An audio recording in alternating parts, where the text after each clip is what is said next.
Hola, muy buenas noches, tengan todos y todas. Mi nombre es Melissa Valdivia Salazar y el día de hoy desarrollamos la segunda sesión del taller del curso de Derechos Humanos de la Universidad Nacional San Agustín a cargo del doctor Juan Carlos Valdivia Cano, que tuvo la deferencia de invitarme como tallerista.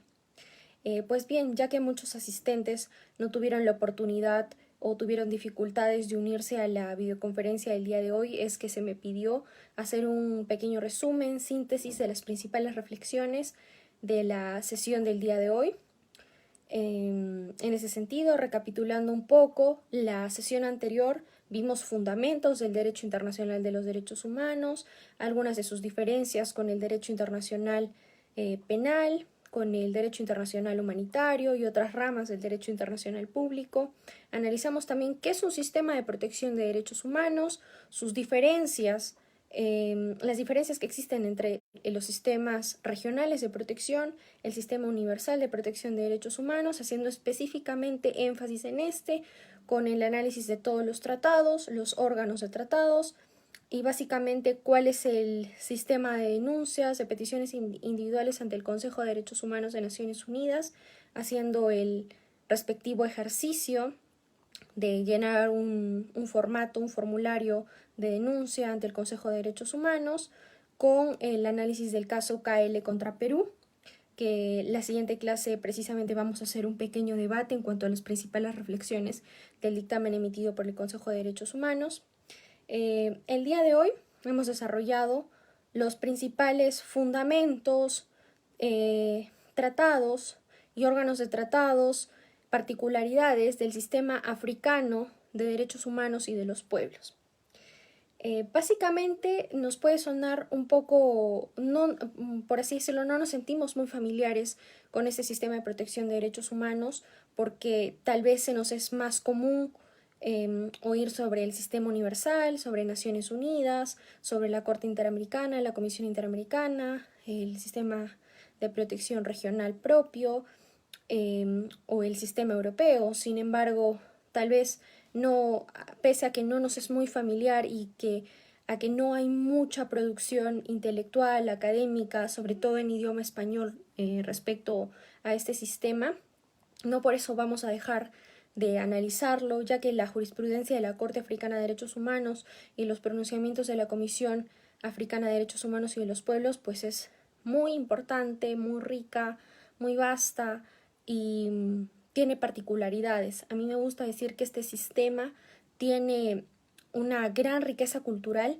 que genera que sea diferente y que tenga rasgos distintivos que no poseen otros sistemas de protección de derechos humanos, como vamos a ver.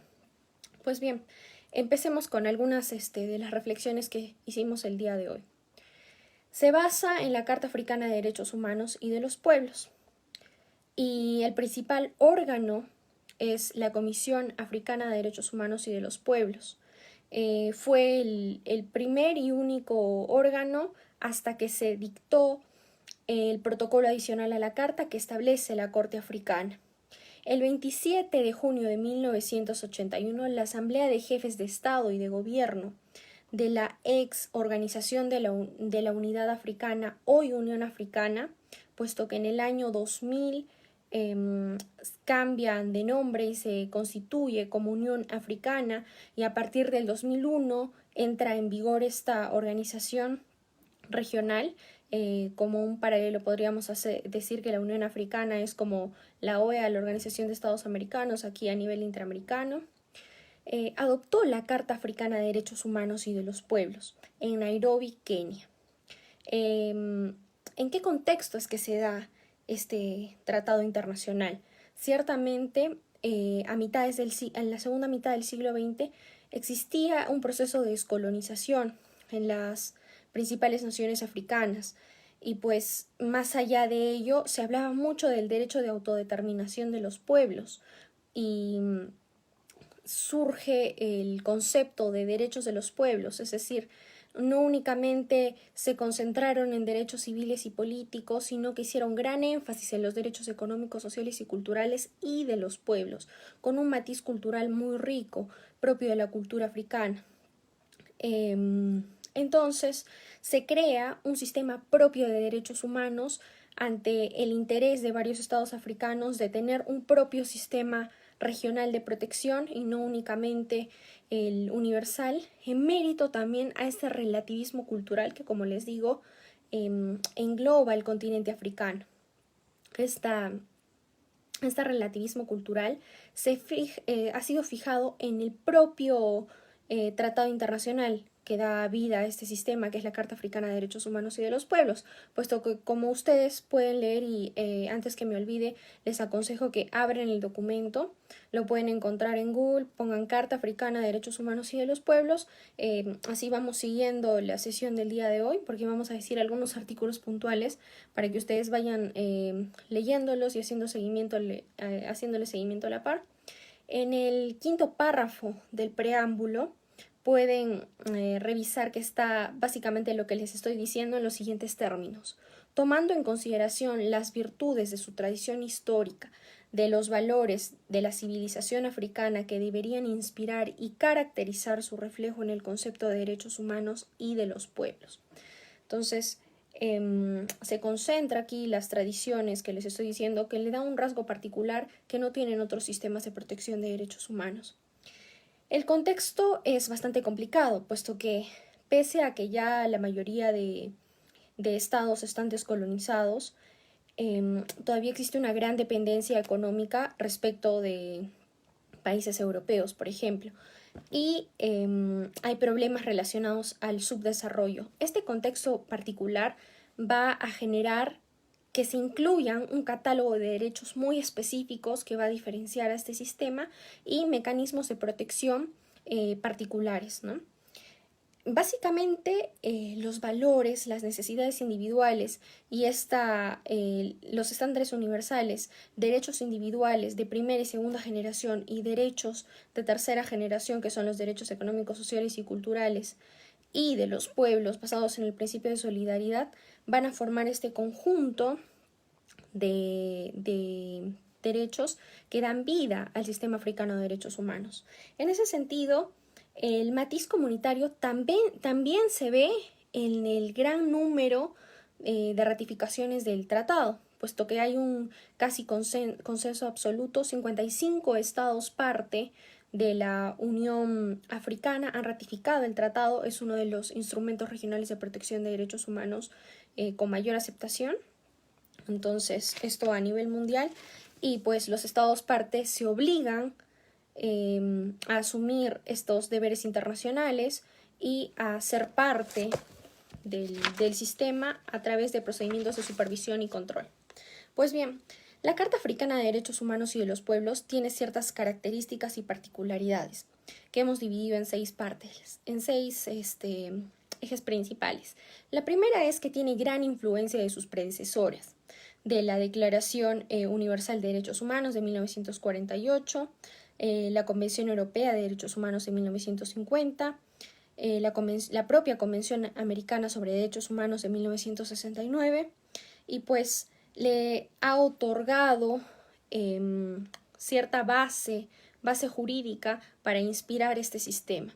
Segundo, es el único documento tratado de protección de derechos humanos, el tratado en materia de derechos humanos a nivel regional que consagra en un solo documento derechos económicos, sociales y culturales y derechos civiles y políticos. ¿Por qué? Porque en el sistema universal de protección de derechos humanos, por ejemplo, no sucede ello. Tenemos el Pacto Internacional de Derechos Civiles y Políticos por un lado, y por otro lado, en un documento distinto, el Pacto Internacional de Derechos Económicos, Sociales y Culturales, lo que conocemos como PIDESC. A nivel interamericano, tenemos la Convención Americana sobre Derechos Humanos, la CAT, por un lado, que protege los derechos civiles y políticos y únicamente otorga un artículo relacionado al deber de progresividad respecto de los derechos económicos, sociales y culturales. Y en el sistema interamericano tenemos el Protocolo de San Salvador, que consagra en otro documento totalmente distinto la protección a los derechos económicos, sociales y culturales. Lo mismo sucede en Europa. La Convención Europea de Derechos Humanos por un lado y la Carta Social Europea por otro lado, destinada específicamente a los DESC. Entonces, como les comento, esta particularidad, esta fusión que se hace de diferentes, no tipos de derechos, pero tal vez clasificaciones teóricas a los derechos que se hace, no solamente refuerza la idea de su justiciabilidad, es el único sistema de protección de derechos humanos que dice tal cual que los DESC son justiciables, ¿no? Todavía estamos al menos a nivel interamericano, estados todavía alegan que algunos DESC no son justiciables o en sus excepciones preliminares hacen saber ello. Todavía no hay un consenso total a nivel interamericano, pero ello sí ocurre en el sistema africano de protección de derechos humanos al decir que son justiciables. Y por otro lado, en la propia Carta Africana se dice que la satisfacción de los derechos económicos, sociales y culturales es una garantía del disfrute de los derechos civiles y políticos. Entonces, importante notar ello. Como tercera característica, existen los mecanismos de comunicaciones interestatales y comunicaciones individuales. Asimismo, tenemos informes periódicos, tenemos opiniones consultivas, mecanismos de supervisión entre los propios estados. Básicamente lo que se busca es un diálogo entre los estados y la comisión. Recordemos que aquí, en este sistema, el órgano que tiene mayor protagonismo o que tal vez ha tenido mayor protagonismo desde su creación es la comisión y no tanto la corte. Por otro lado, tenemos que se incorpora por primera vez en un tratado internacional la noción de los pueblos. Esta definición que no ha sido incluida en ningún otro tratado internacional en materia de derechos humanos. Ello básicamente por influencia de países socialistas como Etiopía y Mozambique, que exigían la inclusión de esta noción tan importante como es los pueblos, en el sentido de considerando también la especial cultura africana, el contexto, el relativismo cultural del que les venía hablando. En ese sentido, se incorpora un catálogo de derechos de los pueblos como parte de los DESC y basados en el principio de solidaridad. Eso por un lado. ¿Y qué se entiende o cuál es el valor que le damos a la noción de los pueblos? Se le otorga un valor funcional. Este valor funcional, en su jurisprudencia, por ejemplo, ha desarrollado que no necesariamente vamos a entender por pueblo la población de un estado, sino vamos a entender por pueblo lo siguiente: un grupo identificable por sus ancestros, origen étnico, idioma o hábitos culturales comunes. Ejemplo, minorías étnicas, pueblos indígenas. En una de sus sentencias, por ejemplo, se dice que se habla mucho sobre el pueblo de los Ogoni en Nigeria. Entonces, importante la noción de los pueblos en un tratado internacional. Como quinta característica, existe no solamente un conjunto, una enumeración de derechos, sino también en el Tratado Internacional se incluye un catálogo de deberes. Y me dirán, pero esto no es innovador. Por ejemplo, tenemos la Declaración Americana sobre los Derechos y Deberes del Hombre. Es cierto, pero este documento es una resolución de la OEA, más no es un tratado internacional conforme al derecho internacional público. Entonces, es una resolución y no se considera como tal, en mérito a la Convención de Viena sobre Tratados de 1969. Así que eso por un lado.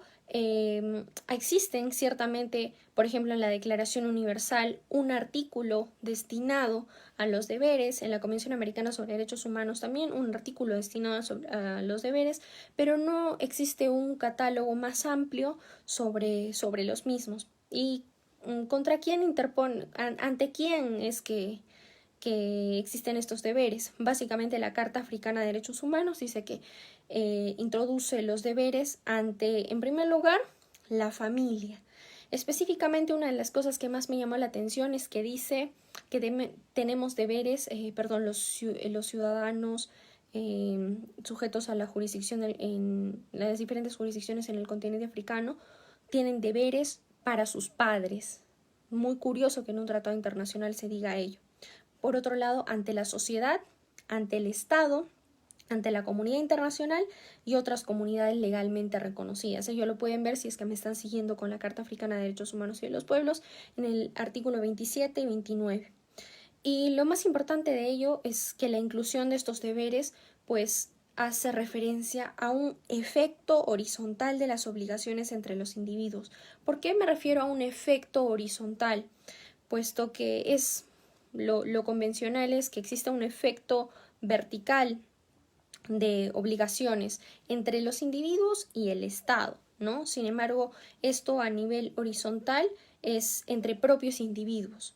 Y me preguntarán, pero bueno, finalmente esto dice el tratado, pero ¿cómo es que un Estado supervisa estos deberes, es decir, obligaciones que tienes para con tu par? Básicamente, el mecanismo de supervisión de estos deberes es que el Estado debe garantizar la protección de derechos humanos, el respeto de los derechos humanos entre pares a través de mecanismos, medidas legislativas, porque si es que el Estado tolera violaciones de derechos humanos entre pares, pues también asume, tiene responsabilidad internacional, conforme vamos a desarrollar en las próximas sesiones. Por último, una de las principales características es que no contiene cláusulas generales de suspensión de las garantías y derechos en ella consagrados.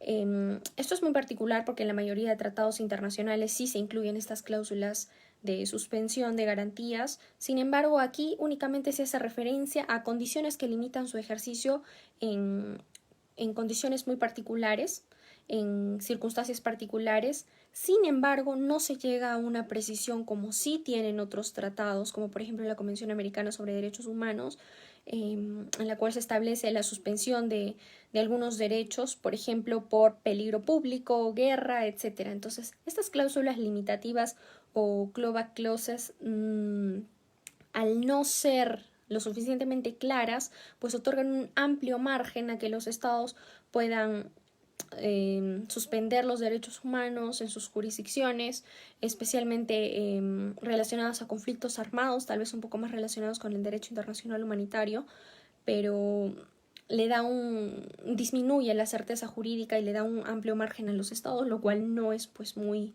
beneficioso para ello. Por tanto, parte de la doctrina ha hecho crítica a esta última característica. Entonces empezamos con el análisis de nuestros dos órganos de tratado más importantes, ¿no? La Comisión Africana sobre Derechos Humanos. La Comisión Africana sobre Derechos Humanos es el principal órgano de promoción y protección de este sistema de protección de derechos humanos en el continente. Es el único órgano en la Carta. Como les dije, la Carta Africana de Derechos Humanos y de los Pueblos únicamente consagraba a la Comisión, en la cual entró en vigor el 21 de octubre de 1986 e inició actividades en 1987. La primera sesión ordinaria fue en Addis Abeba, Etiopía, y tiene sede en Banjul, Gambia. No se olviden ello porque ya más adelante cuando hablemos sobre la Corte Africana sobre Derechos Humanos y de los Pueblos vamos a ver que inicialmente la Corte no tenía una sede y sesionaba en la sede de la Comisión. Entonces, Comisión Africana de Derechos Humanos y de los Pueblos, sede en Banjul, Gambia. ¿Cuál es su conformación? Tiene 11 miembros.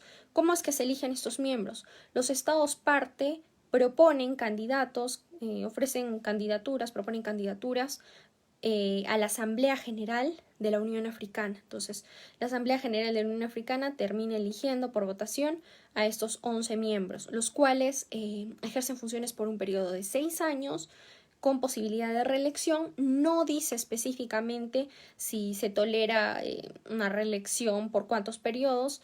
Entendemos entonces que es indefinida. Como les digo, no se especifica cuántos periodos.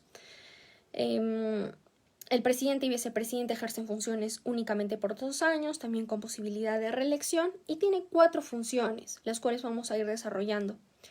Estas 4 funciones son promoción, protección, interpretación y otras que le otorgue la Asamblea General de la Unión Africana.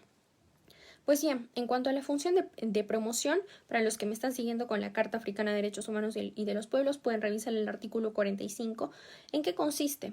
En recolectar documentos relacionados a la situación de los derechos humanos en las diferentes jurisdicciones del continente africano, realizar estudios e investigaciones sobre los principales problemas de derechos humanos en el continente, organizar conferencias, seminarios y simposios en relación en materia de derechos humanos, diseminar información, estimular instituciones locales y nacionales de derechos humanos, formular principios y reglas vinculados a la situación de los derechos humanos que se puedan incluir en la legislación. Entonces, básicamente un símil podríamos hacer con las observaciones generales que hace Naciones Unidas y sus órganos de tratado. Aquí, una de los principales ejes de esta función de promoción es que se emiten reglas y recomendaciones a implementar por los estados en sus legislaciones, ¿no? Básicamente ello. Asimismo, como cooperación internacional con organismos e instituciones de derechos humanos. Se facilita estos nexos, cooperación internacional a fin de proteger y salvaguardar los derechos humanos en el continente africano. Y se considera que la tarea de concientizar es prioritaria. Los comisionados presentan un informe sobre las actividades promocionales en sus sesiones ordinarias. Como parte también de la función de promoción de derechos humanos de la Comisión, se ha establecido que el 21 de octubre es el Día de los Derechos Humanos en África, en razón a que en esa fecha entró en vigor la Carta Africana de Derechos Humanos y de los Pueblos. Sin embargo, se critica que las sesiones celebradas, es que en el Sistema Africano de Protección de Derechos Humanos la Comisión celebra sesiones descentralizadas, celebra sesiones en diferentes países del continente africano, lo cual es pues maravilloso, ¿no? A diferencia, por ejemplo, de otros sistemas donde la Comisión y la Corte no se mueven de sus escritorios, no se mueven de sus sedes, salvo visitas in loco, salvo sesiones descentralizadas, periodos de sesiones fuera, ¿no? Que son muy puntuales. Aquí la Comisión Africana hace sesiones descentralizadas todo el tiempo. Sin embargo, lo que se critica es lo siguiente, que estas sesiones, por lo general, de concientización, charlas, capacitación en materia de derechos humanos, por relatores o grupos de trabajo, se hace en zonas urbanas con altos niveles educativos, lo cual no es el común denominador en África, ¿no? Lo que se sugiere es hacer capacitaciones en zonas rurales donde precisamente el nivel educativo es menor y la densidad demográfica es mayor. El principal problema es la barrera idiomática por la gran cantidad de dialectos que existen. Entonces, ¿cómo es que se salvaguarda o se supera esta dificultad? Lo cual también es criticado. Existe un rol importante de las ONGs en el continente africano y en el Sistema Africano de Protección de Derechos Humanos y de los Pueblos, puesto que las ONGs llegan incluso a financiar estas charlas, estas sesiones, repartir el material y facilitan ello. Entonces, básicamente aquí también se critica mucho la falta de la dificultad de la Unión Africana para financiar a sus propios órganos de tratado, ¿no? Tanto así que se tiene que recurrir a organizaciones a ONGs, organizaciones no gubernamentales, para llevar a cabo la función promocional. Por último, la jurisprudencia de la Comisión pues también emite pronunciamientos muy interesantes. Más adelante vamos a analizar algunos. La función de protección. La función de protección es tal vez la que más nos llama la atención dentro del sistema, puesto que paralelamente, como sucede en el sistema interamericano, en el sistema interamericano, la comisión es quien recibe las peticiones, las comunicaciones individuales, ¿no? Las peticiones, las denuncias que puedan hacer los ciudadanos agrupados, asociados o a título individual o a través de una ONG, etcétera, etcétera. Entonces, es tal vez la parte más importante. ¿Cómo es que funciona este sistema? Recibiendo denuncias de ciudadanos que ven vulnerados sus derechos humanos sujetos a los diferentes estados del continente africano. Pues bien, de acuerdo a los artículos 46 y 59, para los que están con la Carta Africana de Derechos Humanos y de los Pueblos y del reglamento de la Comisión, es que se establece este procedimiento de comunicaciones, ¿no? Tenemos dos tipos de comunicaciones, las interestatales y otras comunicaciones que vienen a ser las individuales, ¿no? Las que más nos interesan. ¿Quiénes pueden presentarlas? cualquier individuo, ONG o institución puede presentar una comunicación, considerando el principio de confidencialidad a lo largo de todo el proceso.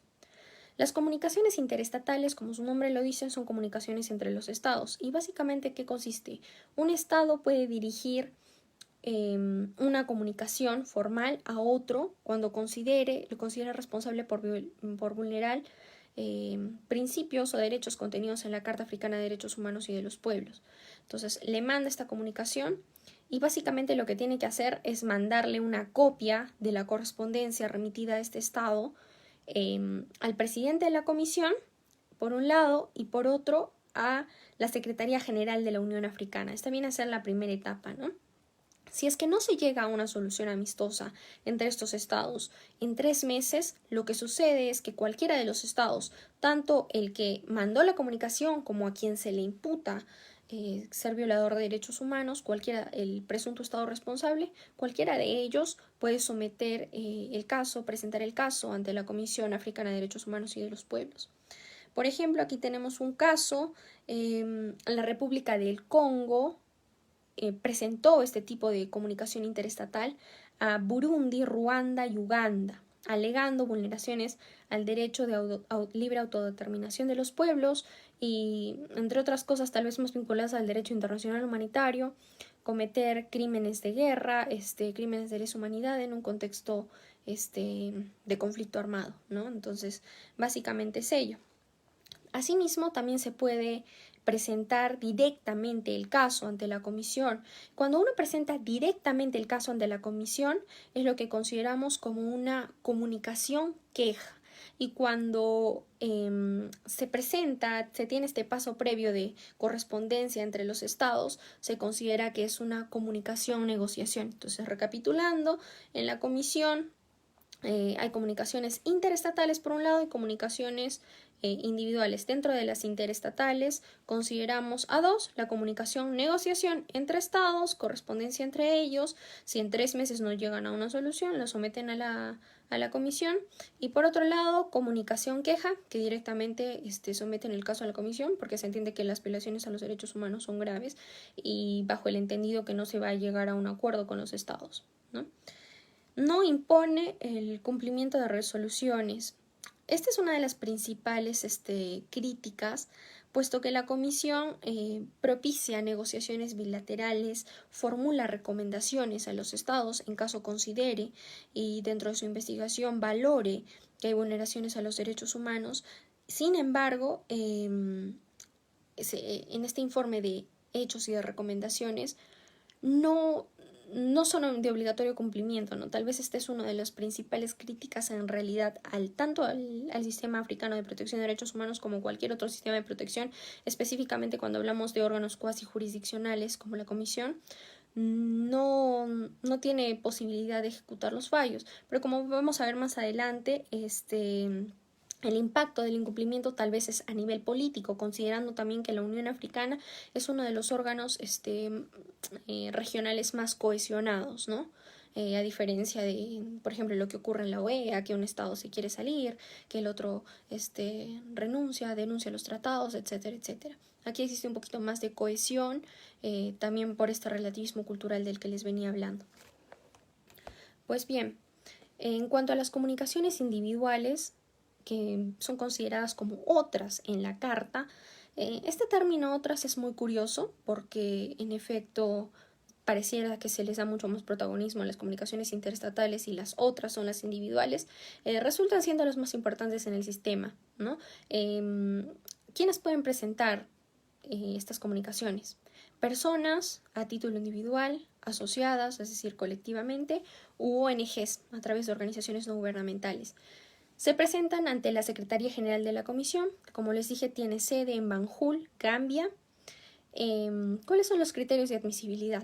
Son bastante generales en realidad. Si ustedes revisan la Carta Africana de Derechos Humanos y de los Pueblos, se hace referencia a que se tiene que tener una clara identificación del autor, por un lado, y por otro lado, la comunicación tiene que ser compatible con la Carta Africana de Derechos Humanos y de los Pueblos y la Carta de la Unión Africana. Entonces, básicamente ello, pero a través de su jurisprudencia se han ido desarrollando los criterios y básicamente también en el reglamento, ¿no? Tenemos lo siguiente. Está prohibido el uso de un lenguaje insultante, tanto para el Estado, que se considera o que se alega responsable, como la prohibición de un lenguaje insultante para la comisión. No, estas comunicaciones individuales no deben estar basadas en información general, es decir, por ejemplo, información de los medios de comunicación, sin fecha cierta, sin personas en específico, sin hechos concretos, sin evidencias, sin agotar recursos internos. Es decir, por ejemplo, si yo veo en televisión que en cierto país, por ejemplo, en Gambia, en Etiopía, en República del Congo, no sé, se están ejecutando ablaciones genitales femeninas respecto de no sé, un grupo armado determinado, respecto de niñas de tal rango de edad. Sin embargo, no tengo mayor información, pues si bien es cierto, la comisión puede investigarlo, estas comunicaciones no son admisibles, ¿no? O sea, no puedo basarme únicamente en lo que vi en medios de comunicación e información general. Por otro lado, el agotamiento de los recursos internos. Este es un requisito común, tal vez el más conocido en todos los sistemas de protección de derechos humanos, como hablábamos en la primera sesión, ello en mérito a la soberanía, el principio de soberanía estatal, pues no puedo irme de frente a un sistema de protección de derechos humanos sin antes haber agotado los remedios locales que me permite la legislación, sean administrativos, cuasi jurisdiccionales, judiciales. Esencialmente lo que se utiliza son los judiciales, ¿no? Tengo que agotar aquel mecanismo que me permita reparar a nivel interno las vulneraciones a los derechos humanos, ¿no? Restituir aquellas vulneraciones. Sin embargo, como siempre se hacen ciertas excepciones, como por ejemplo dilaciones excesivas o que el recurso existente no me permita la efectividad, o sea, el recurso sea ineficaz y no me permita alcanzar la efectiva restitución al derecho vulnerado, al eventual derecho vulnerado. Eso por un lado. Luego el plazo razonable desde el agotamiento. Como en otros sistemas de protección de derechos humanos me dicen tal cual 6 meses. Aquí me habla de un plazo razonable, ¿no? No duplicidad con otro organismo internacional. Ese también es un requisito común que ya lo conocemos. No duplicidad del procedimiento en un organismo internacional. Por ejemplo, no necesariamente de protección de derechos humanos. Por ejemplo, ante la Corte Internacional de Justicia, ante la Corte Internacional Penal, ante el sistema de protección universal, etcétera, etcétera, ¿no? Entonces, ¿esto por qué? No solo haciendo alusión al principio ne bis in idem, sino lo que se quiere evitar aquí es fallos contradictorios, es decir, por ejemplo, el Consejo de Derechos Humanos de Naciones Unidas me puede decir vulnerados tales derechos y ello en su dictamen, y la comisión me puede decir no se vulneró tal derecho. Entonces lo que se quiere evitar son pronunciamientos disímiles, eso por un lado. Por otro lado, no reabrir casos que ya han merecido pronunciamiento, lo que conocemos como res judicata, cosa juzgada. Por otro lado, la comunicación es asignada a un comisionado, recordemos que son 11, como ya les mencioné, a un comisionado, o si es que el caso reviste de importancia o de complejidad, a un grupo de trabajo integrado por 3 comisionados. ¿Qué es lo que se tiene que hacer aquí? Básicamente en la Carta Africana de Derechos Humanos y de los Pueblos y en el reglamento no se hace específica diferencia entre una etapa, por ejemplo, de admisibilidad y una etapa de fondo, como sucede en la Comisión Interamericana de Derechos Humanos, pero sí se hace referencia a cuál es este mecanismo, ¿no? Y básicamente también se diferencia por ahí la etapa de méritos y la etapa de admisibilidad. En el estudio de la comunicación recibida se puede solicitar información adicional, tanto al Estado supuestamente responsable o a las partes, ¿no? a las supuestas víctimas que han remitido la petición a la comisión. Por otro lado, se remite la comunicación al Estado antes de un pronunciamiento de fondo. Si es que se declara inadmisible, se le notifica tal decisión al Estado y a la otra parte, ¿no? A las presuntas víctimas. Sin embargo, si es que se declara que es admisible, se otorga el plazo de 3 meses para que tanto el Estado parte de la Unión Africana como los peticionarios, las presuntas víctimas, pues presenten escritos relacionados a los hechos y a sus argumentos, ¿no?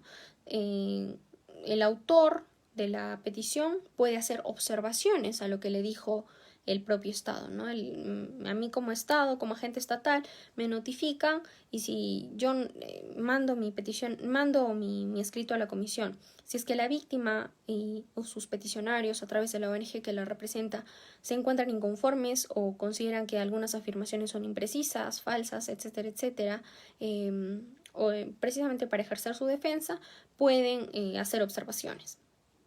Por otro lado, al Estado se le puede notificar hasta 3 veces. Y ya luego pasamos al estudio de méritos, que vendría a ser como la etapa de fondo ante la Comisión, haciendo un símil con la Comisión Interamericana sobre Derechos Humanos, donde se va a evaluar evidencia, pruebas y se va a hacer un estudio exhaustivo respecto al fondo de la comunicación. Antes del fondo se pueden dictar medidas provisionales. Recordemos, por ejemplo, que en el sistema interamericano consideramos como medidas cautelares en sede de comisión y medidas provisionales en sede de corte. Aquí se llaman medidas provisionales tanto en comisión como en corte, a fin de asegurar la ejecutabilidad del fallo, con los requisitos que ya conocemos como peligro en la demora, alegar un derecho suficientemente cierto, el fumus iuris bonis, etc.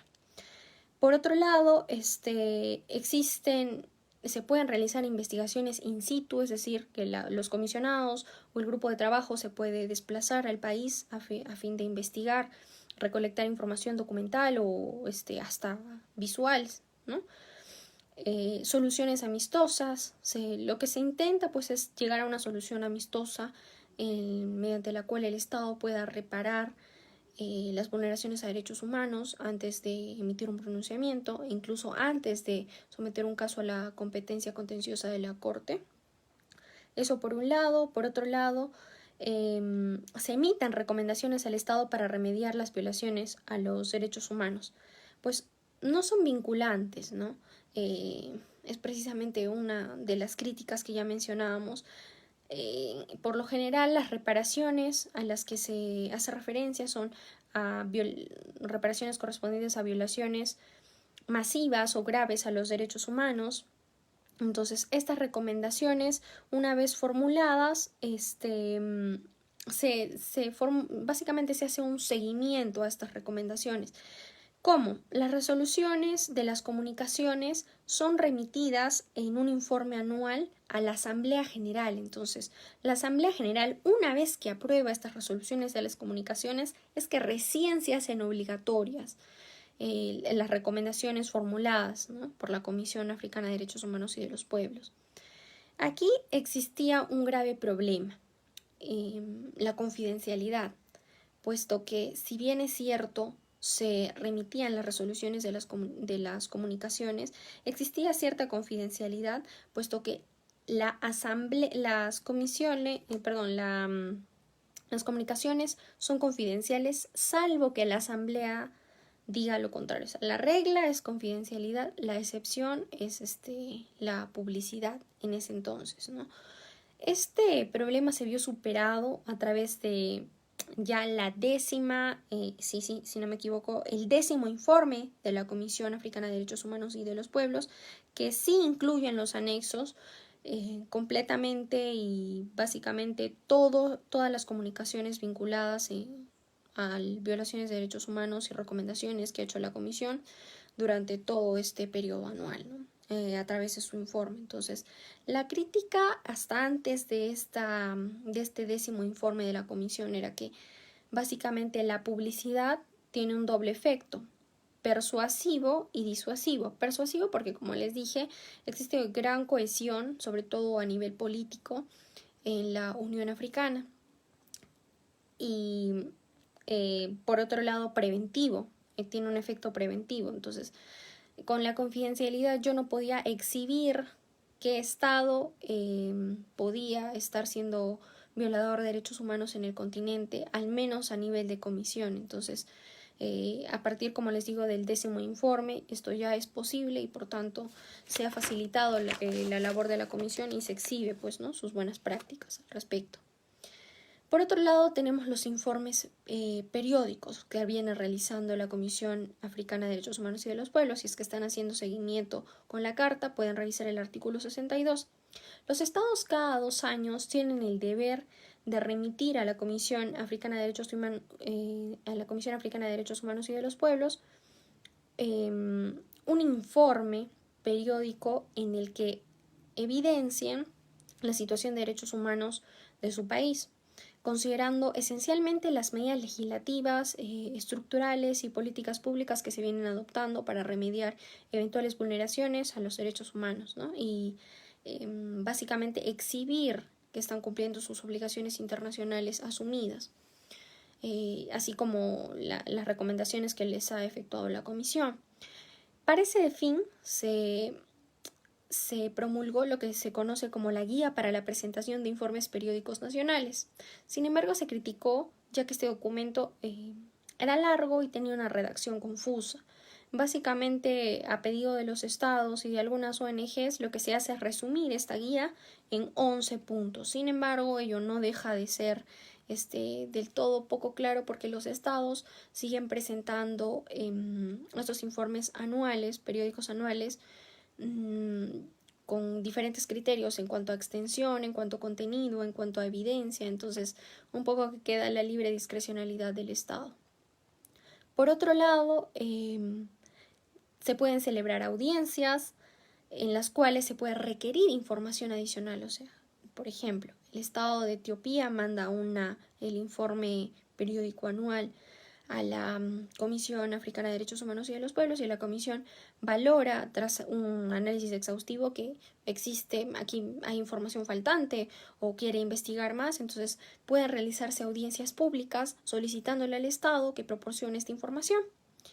En efecto, le puede solicitar esta información tanto al Estado como puede solicitar información no oficial a ONGs, ¿no?, nacionales. Por otro lado, formula observaciones. Los estados pueden enviar sus comentarios a estas observaciones, es decir, en el caso que les planteaba, Etiopía manda su informe periódico, como les digo, es cada 2 años, y la comisión estima hacer observaciones porque considera tal vez algunas imprecisiones. Una vez que la comisión formula sus observaciones, pues el Estado tiene todo el derecho, no un derecho a réplica en realidad, sino que puede hacer comentarios a las observaciones que le ha hecho la comisión a fin de aclarar. No generan responsabilidad internacional estas observaciones. Como les mencionaba, pues estamos hablando de la comisión, no de la corte. Entonces, esta es una crítica frecuente a la no ejecutabilidad de estos pronunciamientos, sobre todo de órganos cuasi jurisdiccionales. Y finalmente tenemos en otras funciones la función consultiva, lo cual puede llamarnos poderosamente la atención porque una función consultiva por lo general es propia de órganos judiciales, jurisdiccionales, como por ejemplo la Corte Interamericana de Derechos Humanos, y no de un órgano cuasi jurisdiccional como la Comisión, ¿no? Sin embargo, en el sistema africano de derechos humanos, como les decía, la Comisión ha tenido protagonismo por años. Entonces, la propia Carta Africana de Derechos Humanos y de los Pueblos le otorga función consultiva a la Comisión. Básicamente, ¿quién puede solicitar una opinión consultiva? Básicamente, un Estado parte, un órgano de la Unión Africana, una organización legalmente constituida. Básicamente, ¿sobre qué pueden pedir la solicitud de opinión consultiva? ¿Sobre qué es lo que pueden preguntar? Sobre interpretación o aplicación de principios y derechos consagrados en la Carta Africana de Derechos Humanos y de los Pueblos u otros organismos regionales de protección de derechos humanos, ¿no? Eso por un lado. Como les decía, tenemos muchas opiniones consultivas. El día de hoy les quería citar una. Tenemos que en el año 2007, la Asamblea General de Jefes de Estado y Gobierno de la Unión Africana solicita una opinión consultiva a la Comisión Africana de Derechos Humanos y de los Pueblos. ¿Sobre qué? En el contexto de la dación de la Declaración de Derechos de los Pueblos Indígenas de Naciones Unidas. ¿Por qué? Porque este es un tema muy sensible, como les decía, el relativismo cultural que rodea y que permea en el sistema africano de derechos humanos y de los pueblos es muy, muy importante. Entonces, como es un tema sensible, sobre todo pueblos indígenas, pueblos originarios y todos los derechos de los pueblos, los países de la región africana sentían que no habían algunos aspectos que no habían sido del todo claros. ¿Qué es lo que solicitan en la opinión consultiva? Una definición de qué son pueblos indígenas, por un lado, uno. Dos, que se aclare el asunto de autodeterminación de los pueblos, un derecho muy importante y uno de los más desarrollados en la jurisprudencia tanto de la Comisión como de la Corte. La propiedad de tierras y explotación de recursos, establecimiento de instituciones políticas y económicas, integridad nacional y territorial, todo ello relacionado con pueblos indígenas en mérito, como ya les mencioné, a la Declaración de Derechos de los Pueblos Indígenas de Naciones Unidas. Con ello terminamos todo el mandato de la comisión. Como les digo, ha tenido protagonismo por años. Entonces, la Corte Africana de Derechos Humanos y de los Pueblos, ¿de dónde nace? Si no estaba en la Carta Africana, es que se tiene que dar un protocolo a la Carta Africana para el establecimiento de la Corte Africana de Derechos Humanos y de los Pueblos en 1998, que entra en vigor recién en 2004, el 25 de enero del 2004, y recién en el año 2006 son elegidos los 11 miembros de la Corte Africana de Derechos Humanos y de los Pueblos. Como les decía, la Comisión tiene 11 miembros, la Corte Africana también tiene 11 miembros, y es una instancia judicial supranacional que deberá tener en teoría mayor impacto sobre los estados, ¿no? Durante por años el joven sistema africano de protección de derechos humanos pues no contaba con un órgano jurisdiccional supranacional. Entonces, es recién, como les comentaba, en 2006 que son elegidos los 11 miembros de la Corte Africana de Derechos Humanos y de los Pueblos. ¿Cuál es el mecanismo de elección? Básicamente el mismo que los comisionados que integran la comisión. Los estados parte proponen candidaturas y la Asamblea General de la Unión Africana pues los elige. Las primeras sesiones se han desarrollado en distintas sedes y ahí viene una de las principales críticas con los problemas financieros que tenía la Unión Africana para no dar dinero para implementar sus órganos de los tratados. Entonces, ¿para qué emites, propones, facilitas la ratificación de un tratado si es que no hay presupuesto para la implementación del órgano, no hay sede, no tenemos presupuesto para pagar a los magistrados, al personal, etcétera, etcétera? Como les decía, las primeras sesiones se desarrollaron en primer lugar en Gambia, sede de la comisión, como les decía, por un lado, y por otro lado en Etiopía, que es la sede de la Unión Africana. Entonces, en ambos, en Gambia y en Etiopía. Sin embargo, hoy por hoy, la Corte Africana de Derechos Humanos y de los Pueblos tiene sede en Tanzania, en Arusha, en la capital, donde también tiene sede el Tribunal Ad hoc para los crímenes cometidos en el genocidio de Ruanda. Entonces, el Tribunal Ad hoc de Ruanda también queda ahí, igual que la Corte Africana de Derechos Humanos y de los Pueblos. Básicamente también se criticó a que en un primer momento se consideraba que la Corte Africana de Derechos Humanos y de los Pueblos era una especie de sala especializada de la Corte Africana de Justicia. Sin embargo, con el desarrollo jurisprudencial y con el desarrollo que ha ido teniendo en el sistema de protección africano, esta duda quedó despejada, no forma parte de este órgano, no es una sala especializada, es un órgano supranacional en materia de derechos humanos a nivel regional, a nivel continental, y pues la clave es que complementa el mandato de protección de la comisión, tal cual lo dice el protocolo adicional a la Carta Africana, que le da vida a este órgano de tratado. Tiene dos funciones, una contenciosa por un lado y una consultiva por el otro. Me dirán, pero como consultiva, es decir, la Comisión Africana de Derechos Humanos y de los Pueblos tiene función consultiva y también tiene una función consultiva la Corte Africana de Derechos Humanos y de los Pueblos. La respuesta es sí.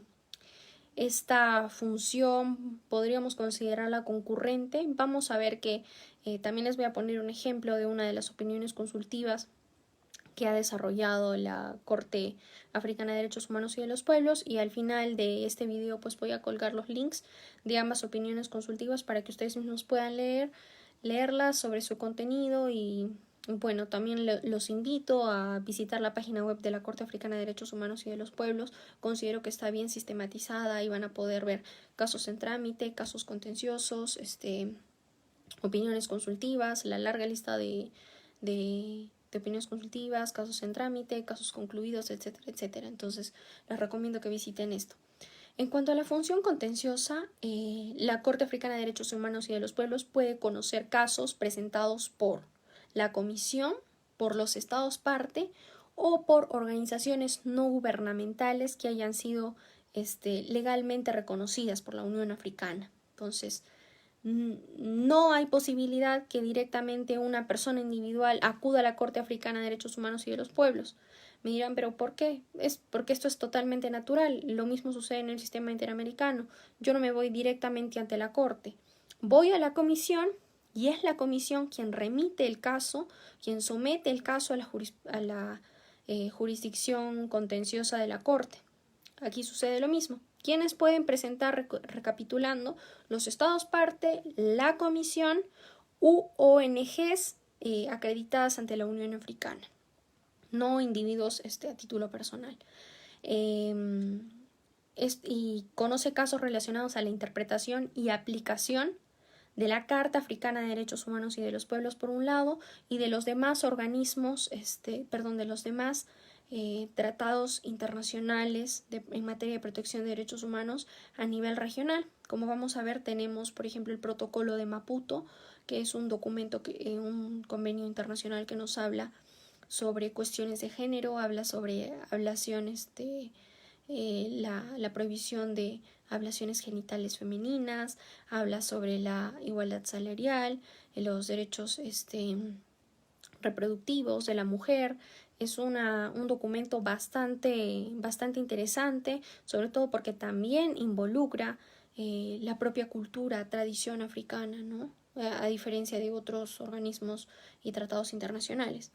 Por un lado, como les decía, la Corte puede conocer tanto interpretación y aplicación de la Carta Africana y de otros tratados internacionales regionales en la materia, como el Protocolo de Maputo por un lado, y también, por ejemplo, tenemos el Comité de Derechos y Bienestar del Niño, ¿no? Que también emite informes estatales.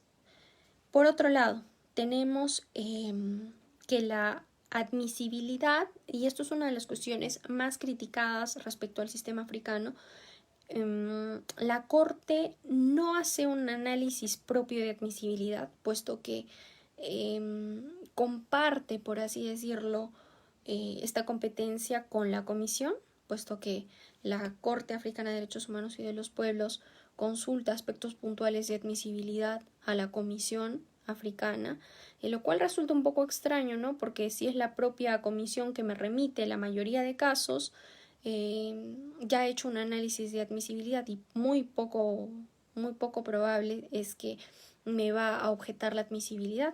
Entonces no tiene mucho sentido ello, pero se realiza un examen de admisibilidad básicamente con los mismos criterios que la comisión.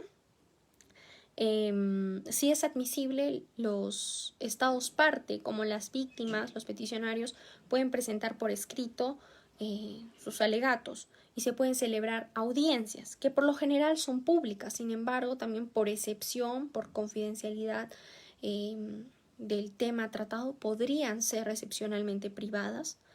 Así lo establece el propio protocolo. Se pueden proponer soluciones amistosas, igual que en el procedimiento ante la Corte. Eso por un lado. Por otro lado, uno de los aspectos innovadores es que garantiza o habla sobre la representación legal gratuita, lo cual, por ejemplo, no es innovador. En otros tratados en materia de derechos humanos no hablamos de representación legal gratuita. Si bien es cierto, existen fondos, organizaciones de defensores de derechos humanos, por ejemplo, CEGIL, etcétera, etcétera, que brindan financiamiento, brindan asesoría legal, un litigante quien hace propio el caso. Aquí no, aquí directamente se habla de representación legal gratuita en casos de interés de la justicia. ¿Qué entendemos por casos de interés de la justicia? Los pocos casos donde se ha dado esta representación legal gratuita en la jurisprudencia de la Corte son casos relacionados a graves violaciones a los derechos humanos, ¿no? Evidentemente, este criterio de interés de la justicia está supeditado a un financiamiento económico, entonces únicamente los casos más graves donde se verifique una efectiva carencia económica por parte del peticionario, pues pueden acceder a este tipo de beneficio. Medidas provisionales. Igual, en Corte Africana se pueden dictar medidas provisionales a fin de asegurar la ejecutabilidad del fallo. Por otro lado, existe un amplio margen para otorgar reparaciones.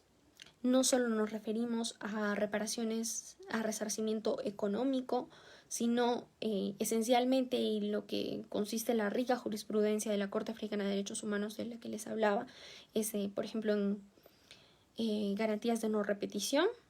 Como les comento y nuevamente les sugiero, entren a la página de la Corte, ahí van a ver sistematizada su jurisprudencia en relación también a medidas provisionales, que se dictó como medidas provisionales en cada caso, entonces revisar ello. Se le notifica la sentencia a quiénes. Se le notifica la sentencia al Estado parte, al Estado que supuestamente cometió las vulneraciones a derechos humanos para este entonces. Si es que se determinó su responsabilidad internacional, ya será Estado responsable. Se le notifica al Estado parte responsable, se le notifica a la Comisión Africana de Derechos Humanos de los Pueblos y, por otro lado, a los Estados miembros de la Unión Africana.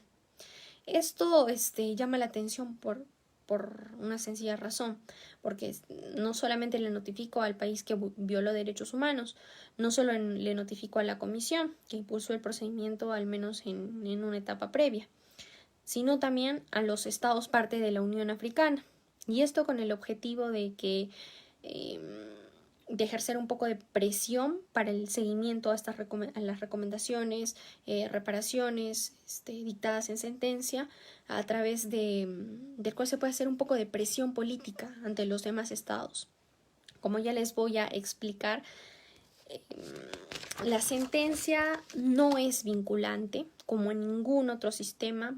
Podríamos, salvo hablar un poco de vinculatoriedad, de forma de exigir el cumplimiento de la sentencia, por ejemplo, la única excepción a través eventualmente del Consejo de Seguridad de Naciones Unidas, pero son en situaciones muy puntuales y siempre y cuando involucran vulneraciones masivas a los derechos humanos, en caso de conflictos armados, etcétera, etcétera.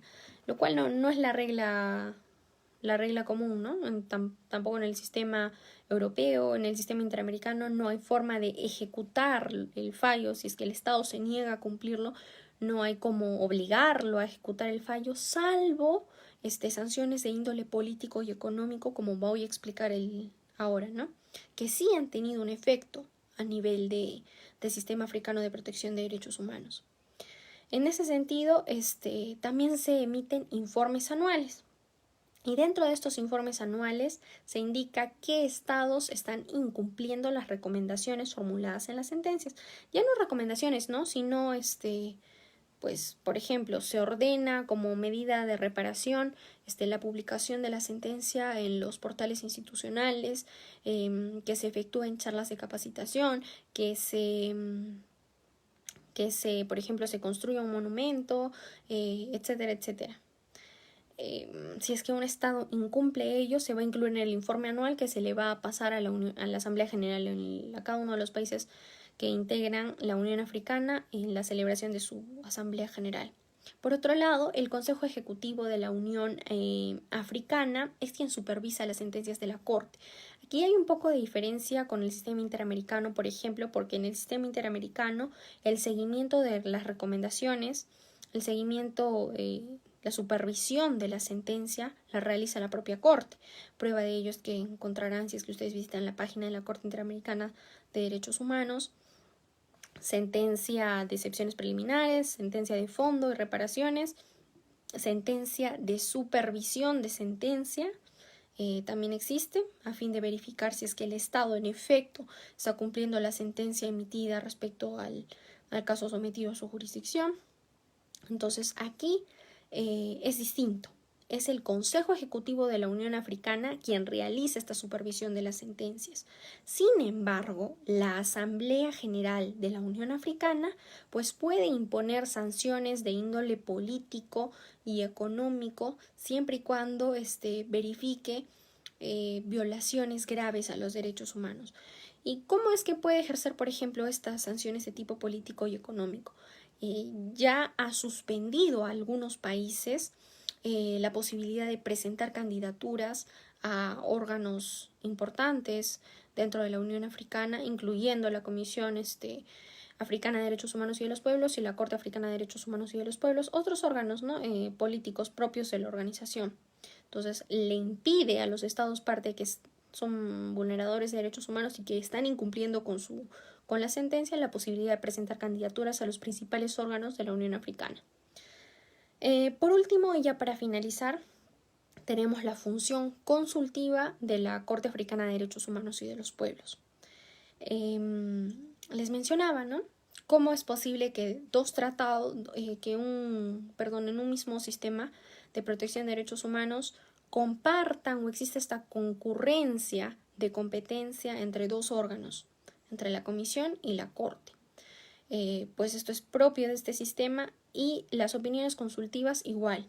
Pueden ser solicitadas por los estados, por cualquier otro órgano de la Unión Africana, como les decía, hay comité de expertos, por ejemplo, en derechos y bienestar del niño, o el comité de expertos del protocolo de Maputo, por ejemplo, que como les comentaba ve todo el tema de género. Puede presentar cualquier órgano de la Unión Africana, los Estados miembros y las ONGs reconocidas por la Unión Africana, acreditadas ante la Unión Africana. Esto es innovador porque las opiniones consultivas, por ejemplo en el sistema interamericano, la solicitud de opinión consultiva la puede presentar un Estado parte, la puede presentar otro órgano, pero no la puede presentar una ONG. Eso sucede a nivel del sistema interamericano. En cambio, aquí sí sucede ello. Es las organizaciones no gubernamentales acreditadas ante la Unión Africana quienes pueden también presentar solicitudes de opinión consultiva. Recordemos, por ejemplo, que la última solicitud de opinión consultiva ante la Corte Interamericana de Derechos Humanos, hablando de nuestro caso, pues ha sido la de Colombia. Le está preguntando básicamente a la Corte Interamericana de Derechos Humanos sobre la reelección presidencial indefinida, los límites, es o no un derecho humano, afecta derechos de los electores, afecta derechos políticos del candidato, etcétera, etcétera. Entonces, las ONG o asociaciones son quienes presentan amicus curiae, observaciones a estas solicitudes de opinión consultiva, pero no directamente presentan la opinión consultiva como sí sucede en el sistema de protección de derechos humanos en África. ¿Y sobre qué? ¿Sobre qué le puede preguntar? Sobre la propia Carta Africana y sobre los otros órganos, sobre los otros tratados internacionales, regionales en materia de protección de derechos humanos. Y que no verse sobre un asunto en trámite ante la Comisión. Como les decía, se critica la concurrencia, pero básicamente el fundamento es que para ese entonces, así no hasta en el año 2006, que recién se eligen los miembros de la Corte Africana, el único órgano que existiera la Comisión. Entonces, ese órgano pues tenía la función consultiva. Recién con el protocolo es que se crea la Corte, ¿no?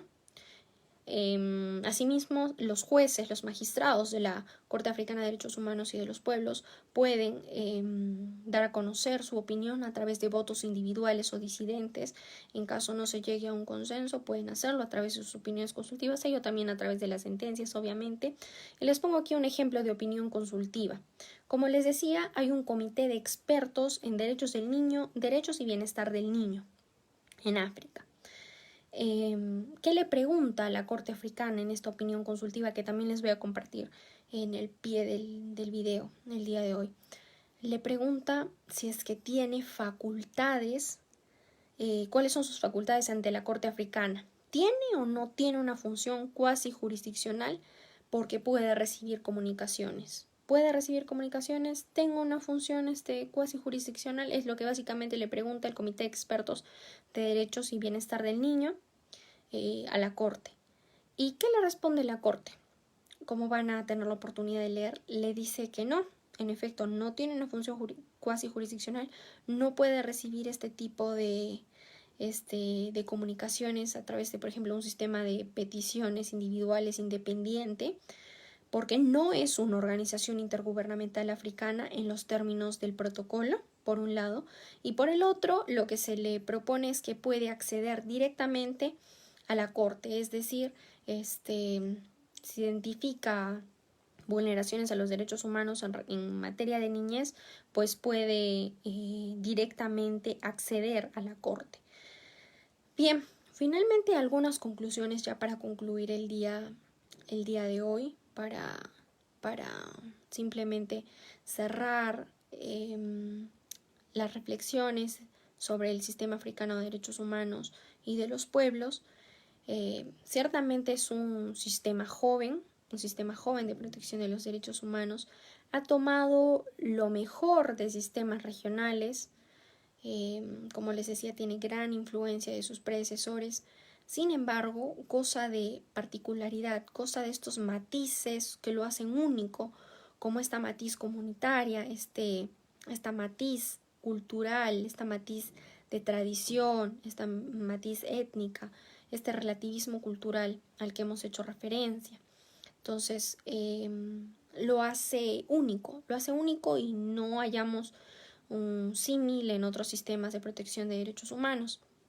Eso por un lado. Por otro lado, como les decía, tiene particularidades, puesto que le ha dado mucho énfasis a los derechos económicos, sociales y culturales.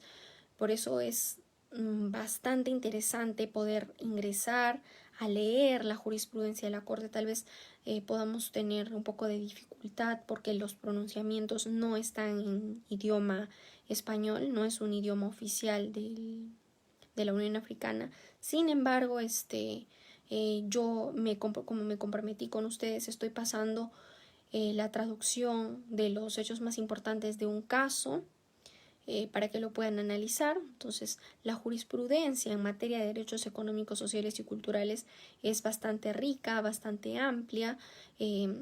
La noción de pueblos es una de las cosas más importantes. Como les decía, otorga un catálogo especial a los derechos de los pueblos que no otorga con tal nivel de especificidad otro tratado internacional, mucho menos a nivel regional en materia de derechos humanos.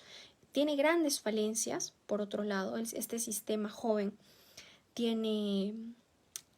ha sido blanco de muchas críticas, en primer lugar por cuestiones presupuestales, puesto que no se criticaba inicialmente cómo es posible que la Corte Africana de Derechos Humanos y de los Pueblos no tenga donde sesionar, no tenga personal, etcétera, etcétera. Entonces, ese es uno de los problemas. Por otro lado, la baja ratificación de la competencia contenciosa de la Corte. Solo son 9 estados quienes han ratificado la competencia contenciosa de la Corte Africana de Derechos Humanos y de los Pueblos, y son Ghana, Mali, Malawi, Tanzania, República de Tunisia, Benín, Burkina Faso, Costa de Marfil y Gambia. Sin embargo, el número de estados que han ratificado el protocolo a la Carta Africana para el establecimiento de la Corte, pues es mayor. No se ha concretado la ratificación de la competencia contenciosa de la Corte más que por 9 estados, lo cual es una barrera pues importante, propio de un sistema joven, propio de un sistema que por años ha tenido un solo órgano. Como les decía, y no dejo de recalcar, la Comisión Africana de Derechos Humanos y de los Pueblos ha sido la protagonista del sistema. Sin embargo, ya la Corte Africana pues viene ocupando un lugar importante con jurisprudencia rica y variada. Finalmente, como les comentaba, les estoy dejando en el pie del video la opinión consultiva que hoy he citado, emitida por la Comisión Africana de Derechos Humanos y de los Pueblos, la opinión consultiva emitida por la Corte Africana de Derechos Humanos y de los Pueblos, y por último el caso Ojiek contra Kenia.